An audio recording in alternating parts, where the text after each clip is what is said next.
Deborah Dixon, the host of Our Voices.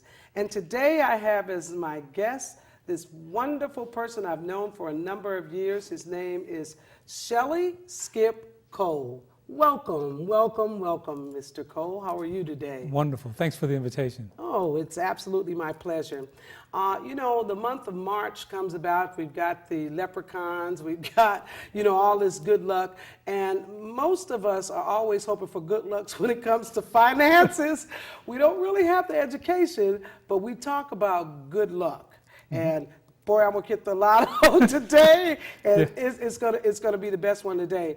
I asked you to be my guest today because there are a number of reasons in your background, which you'll explain to us a little bit later.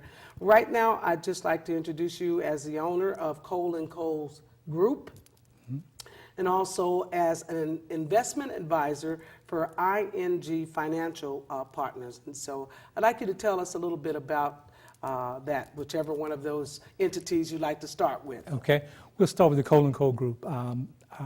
Initially opened in 1967, and it's been open ever since. Is that the graduation year? Is that okay? Is that the year we graduated? Okay. Close, yes. ING for the past 20 years, I've been an investment advisor. Financial planning, stocks, bonds, IRAs, 401ks, investments in general, insurance products, just depending on the need of the individual. It was odd that I started. I started because I needed the service myself. Well, it rolls so easily off your tongue, Skip. You say, brokerage and invest. I mean, it just rolls so easily. Yeah. But to the average person, do you realize that you're speaking a foreign language? It seems that. But I think most of that foreign language is like anything else. Yes. When the door's closed, it seems strange, it seems odd, it seems scary. When the door's open and you receive the information, I think anyone with the right information can make the decision. Okay. So it's just about the right information. Okay, all right. And go ahead and finish talking about your background there, please. Actually, I was born on Mare Island. Really? Yes, Mare Island Naval Shipyard. Birth certificate says Mare Island Naval Shipyard. How exciting. You're the first person I ever met. I didn't know that about you. You're the first person I ever met that was actually born on Mare Island. Yes, that's the place. What's the story? Father was in the Navy. Okay. It's real simple. Real simple. And they decided to stay here as opposed to, I'm sure, as most people came from someplace else and settled here in Vallejo because of Mare Island and the shipyard and being in the service. Yeah. And we stayed here, and when he shipped out, we stayed in Vallejo. Yes. Wonderful. Oh, been in the Bay Area all my life. Okay. All right. Okay. The biggest part of it, though, is the financial part. Most of us, when we think of finance, we think of stock markets, we think of bonds and derivatives and investment. Those things, we really don't have to consider at all. That's not the starting place, that's the ending place. It starts with sitting down and establishing your own goal. I mean, what's your goal for retirement? What's your goal for putting away for your kids' education? It's about your goal. You establish that first. And then that's easier to deal with. That doesn't take knowing the markets. That just taking the time to sit around and figure out what you would like. How would you like to live at retirement? Right. The advisor puts together the parts and the pieces. I see. I can see that. And coming from that retirement place that I am now, I wish I'd have met you 40 years ago when we were retiring. Because again, when you're young, you just really don't think of that. I mean, you had the opportunity because of the business you were in and what you aspired to know to go out and seek out that information. But I think most people just kind of depend on, well, especially during the time that we came up, the companies that we worked for, it was usually a kind of cradle to grave kind of thing, which is no longer like that now. And, would you talk a little bit about? Yeah, that changed over the years. They started out with what they call defined pension plans had a defined benefit or a defined contribution. Just means that they defined what you were going to receive at retirement, or either they defined the contribution. How much money were they going to put in the plan for you each year? Those begin to fade away because most of that money was coming out of the employer's pocket. So they come out with 401k types so that the employee could participate. Employer pays for plan setup. They can match, but the dollars are mostly coming out of the employee's pocket. So that it evolved over the years. And even with that involvement, because it changed, a lot of people weren't comfortable with it, weren't sure about it, so they weren't participating the way that they should. And they were not signing up in it, and it's just good business to sign up because it's pre-taxed. So Now tell the neophyte what that means. Pre-tax is they calculate your pay, and then the amount that's going to be contributed to the plan comes out of your pay, and then they calculate the taxes that you owe on the balance. Okay. So the dollars that go in the plan are not taxed. Okay. They're deferred. Okay. This is Caesar's world, so he's going to always get his due. Oh, there's always two things you're going to do: pay taxes and what? Die. That's Okay, right. those are two things. Exactly. So in the plan types, it delays that until to a later date. So what you have in the plan making profit is your money as well as the tax dollars. I see. So you And a lot of people don't understand that concept. You know, it's like, well, the company put the money in there for me, and why should I put it in? The company's already, putting some money in there for me. Yes, we had two clients came in from the same place, not at the same time, but from the same place. The first person came in, had participated in the plans, did all the saving, and was really excited about retiring. And so we're asking questions like, where would you like to live? Because of the amount of funds that's in these accounts. What would you like to do at retirement? With all these fancy goals. And they were all excited, got everything ready. We had another client came in a couple of weeks later, completely opposite. Had not participated in the plans, just a very few dollars. And the concern was, can I really retire now? Do I take another job? How do I make retirement work? Well, as we went through the conversation, we found investment information that's designed for women. Oh. And almost every company has some sort of information packet or seminar packet just for women because the women are ending up with the majority of the money. Well, I can certainly understand that. Last couple of months ago, I interviewed a cardiologist, Dr. Jones, and we talked about men and their health issues. And, all of us, need to be a little bit more healthier in terms of our heart and how we take care of ourselves. But men in general like to, as I say, maybe live on the banks of denial and, and pretend like, no, that's the other fellow. That's really not me. I'm going to switch gears here a little bit because having known you for so long, I'm so interested to know about how many kids do you have? How many grandkids do you have? I'll exchange. I've got 3 sons. You remember the first one? That was Bruce. And then there's Joel, and then there's Jason. Then I have 6 grandkids now. And I've actually got 3 college-age kids, 2 in their second year of college. So somebody got old while I wasn't looking. I think they all got old while we weren't looking. We weren't paying attention, Skip. Class of 67, we weren't paying attention. How about you? I have 3 daughters. Oh, wonderful. And 1 son. Okay. 7 grandchildren. All right. And 1 great-grandson. And you passed me. Yeah. He's like his great-grandpa. He's cool. Oh. No, but anyway, How we've been wonderful. blessed with a number of children. Wonderful family. I know it's a lot of fun at Christmas time and at family gatherings. We all, come from a big family background. I married into a large family. I had a large family. And those times that we spent, together exchanging, fun out at Blue Rock Springs and you know, all of the places that we used to go to as families when we were younger. I think about that, and I get so much joy knowing that you know, we had these experiences right here in town. Yes. You were on the other side of town, so I don't think you went to Solano. I was at Solano. No, I didn't go to Solano. You went to. During that period, I was at Franklin Junior High. That's it. Yes. Okay. Yeah. See, I take you all the way back, all the way back. You and I were talking about your initial interest. I still have those pictures you took of me when you had photography. Photography we were class. in the, that was high school then. Yeah. Photography, fun times. It was fun. Yeah, did a lot of wedding portraits, lots of fun times. Well, is that still your hobby, or is that still something that you're interested in, or? Well, a little bit. I have a camera in the car, and keep it close by. When there's family events, I usually take the photos. You're the one that memorializes everything. Well, that's fantastic.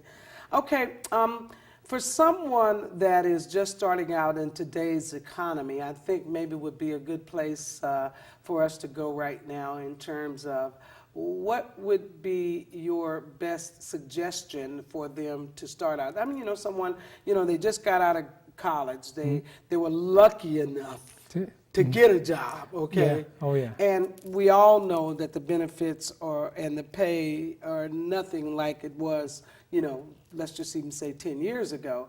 So what would you advise a person like that to start out doing? What would be the first step that you would advise them to take?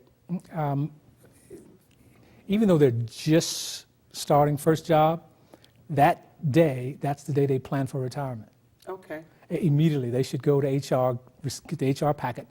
And if they want real specifics on the retirement side, they should ask for what they call the plan documents. They have a set of plan documents that when the retirement plan was designed for that particular company, they created plan documents to turn in for review to set up the retirement plan. So for that, and then get started no matter how small it is that they can afford to put in. Right. Because they can adjust it up, they can adjust it back down. If they start putting in a couple of $100 a month and that's too much, they can trim it back, and then as raises come in, they can increase, but they should start then and make it nonstop, because most of us like what we do. Yes. I know you enjoy this, but all of us are going to have to stop. Yeah. And then it becomes how well we live. Yeah. And what we can do for our next generation, and something to pass on to our next generation. Right. And it's easier to start it through payroll, because there's deductions through payroll that you can't obtain outside of payroll. So it's best for them to start immediately. What do you think about the tax advantages that small business owners get? Is that something that you help a small business owner like plan for, rather than working for a corporation? Or, you know, because with the ups and downs of the economy, a small business owner, you know, we may be able to, you know, to meet expenses this month. Yeah. But next month we may not be so lucky. Yeah. So. What we do with small businesses is we agree to get with their accountant, because the tax structure it's a job all by itself. I see. So we usually agree to get with their accountant, and from their accountant side, we will structure the part that we play in reference to investments and retirements, and we will stay in communication with their accountant or their attorney or whoever it is. Most of the guys call us the coach. And as the coach, we round up their insurance needs, their CPAs, and whatever their needs are, Sure. and handle it that way instead of actually trying to participate in their taxes. Sure. We participate through their CPA, because the retirement side, as odd as it may seem, the Internal Revenue does not discriminate. You know, that's odd. But No. So for an example, like if a person has a 401k, they have the same advantages for somebody who works for a nonprofit or for the school or the state. There's just a 403b, which is the same as the 401k. Okay. A person is self-employed, they would have a SEP IRA, which is the same as a 403B, which is the same as a 401. They're just under different codes, Okay. different code sections, but everyone has the same benefit. They're going to get their money. Yes. Okay. They're going to get their money. Either Right. way it goes, Right. they're going to get their money. Right.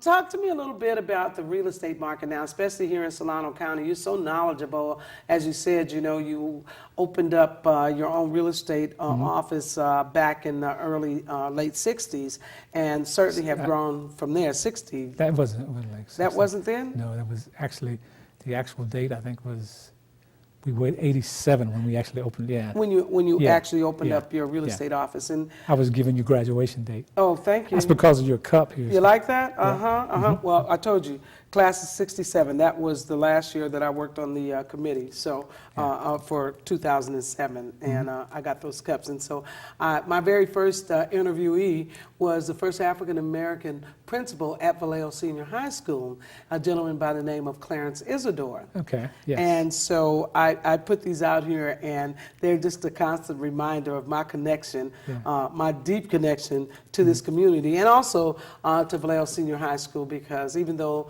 my grandchildren, my sons have graduated and gone on, my grandson, the last one I had there, he graduated last year, he's gone on. I still have I think a niece and a nephew are there, and I'm the school site president there, so I'm still involved Good. with Vallejo Senior High School. I think that it's important that we give back Yeah, it is. to the community. It You is. know, I always had fun doing the Juneteenth because it was so community oriented, and I got to see all you guys out there Yeah. with your shorts on, barbecuing and Yeah. having a really good time. So that was a fun time for me. I'm going to let you talk about what you choose to in terms of this real estate, and we'll go from there. Real estate market took a major hit everywhere. Solano County was at the top of that list. Yes. However, today prices are beginning to stable. Some values are beginning to increase, so it's coming back. It has a ways to go, but it's coming back. And the housing. Read all this doom and gloom, you know? It's Yeah. like it's the end of the world. You know, your house is worth 36 cents, you know, now. You got a mortgage that says it's worth, 370,000, and, you get an appraisal and they say, well, like $2.97 is what your house is worth. Over the years, our opinion as to why we purchased the house changed. We start looking at it as if it was an investment, and it's not. I see. It was a place to stay. It was a place to live. It was. That's all you've ever heard. I mean, honestly, Skip, get the house. The house is an investment. Get the house. I mean, when we were young coming up, and Gene and I took a beating. Get the house. It's time, and so I just. Yeah, because at the end of the day, the place where you stay, we're looking to have it to where there is no payment. Yeah. We've reached for it being free and clear because it's not an investment in terms of return on your dollar. That's not what it is. It's more about pleasure. I have a place to stay. I have a roof over my head. I don't have to worry about that. It's more about that. When we started looking at it as an investment, it became something else. So people started refinancing it and putting financing on it that was not suitable. Yes. And the money markets were, the markets on money was so soft that the terms on financing were horrific. They're just terrible. And they got away with so much with it being unregulated and low integrity levels, the whole 9 yards. Yeah. So, go ahead. And when you're in it, you see certain things and learn things about it. It's kind of odd. But in the finance market for housing, lenders make loans, and that's the business they're in, and that's fine, and everybody should make some profits. They bundle those loans into packages, and we're selling them back, and they sell them back to Fannie Mae, Freddie Mac in a day to receive more cash, to issue more loans for us to buy houses and places to stay. So it was fine. But they started finding new buyers for their bundled loans. Yes. And the bankers and brokerage houses that I don't mention, but they started finding them as buyers for those bundled packages. Some of those bundled packages had bonds or other derivatives mixed with them, and they would sell them to brokerage houses. in order for the brokerage house to sell it to the public for them to make a profit, they first have to have them rated. So they pay rating agencies to rate that package. And once it's rated, the next step before they can sell it is they have it insured. So an insurance company comes along and insures the package, then they sold it. So it became really profitable for everyone. For the lender selling the loans, the guys bundling them, the rating agency, the insurance company. Right. Everybody's making some money. Everybody was just really gangbusters going along. Right. Well, when the day of reckoning comes, when these loans started adjusting and payments started modifying, and people could not afford to pay, then the income stopped The rubber met the road. and it began to back off. Okay, and that's exactly what happened, and so many people got Yeah. so hurt, Yeah. and lost so much. Well, I could talk to you about this stuff. I did not think that I was going to understand a word you said, but you did tell me that it's not that deep, Deborah. No, it's it's not. that It's not. It's not. deep. You know what? This is what we say. This is what we said the other day. It's just like the Super Bowl, and the 49ers going out on the field, and there's no coach. Okay. And so they're all good. Yeah. And they're running all over the place. Right. But there's no coach. That's right. That's right. This is the same thing. So right. you as a player, you do what you do and stick to your part. You just need a coach to handle those other things. Right. That's all it is. Oh. So people don't need to change their profession. They just need a coach to look at that certain part. Yeah, that is absolutely Yeah. fantastic. I appreciate that advice. I'm going to take that to heart. Of course, a little late, I'm retired, but I'm really not retired. No. I'm like in between Yeah. retirement, Yeah.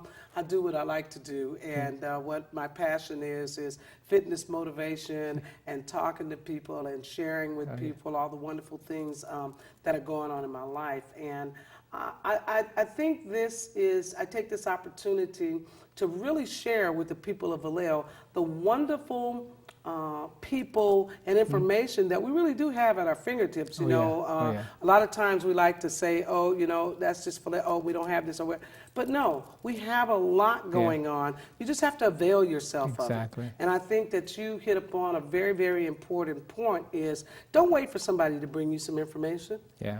Go to the Human Resources office and ask for that package. They're happy to give them to you. Usually when, as a new employee signs up, that's what you get.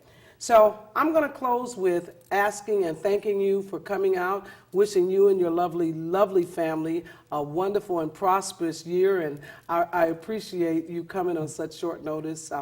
And we'll see you soon. Anytime for you. Thank you Thank you. so much. This is Deborah, the host of Our Voices, and I have just had the most enlightening conversation with the most knowledgeable gentleman that I have had the opportunity to know. So please take this time, get your finances in order. As Mr. Cole indicated, going to a financial planner is not as scary and as hard as you really think it is. The first couple of 30 minutes or so, they need to know if they can help you anyway. So that sounds like free 99 to me. I think I could go and take advantage of free 99, and I'm asking each and every one of you to take a look at your own personal goals, where you would like to be if you're not at retirement age now. Now is the time to start to plan for that and to get ready for that. So I thank everybody for coming to my show and listening to me today. I hope that I've brought a little bit of information to help you better plan your life and to be more positive in how you're planning your life. Live your life. Thank you all. This is Deborah.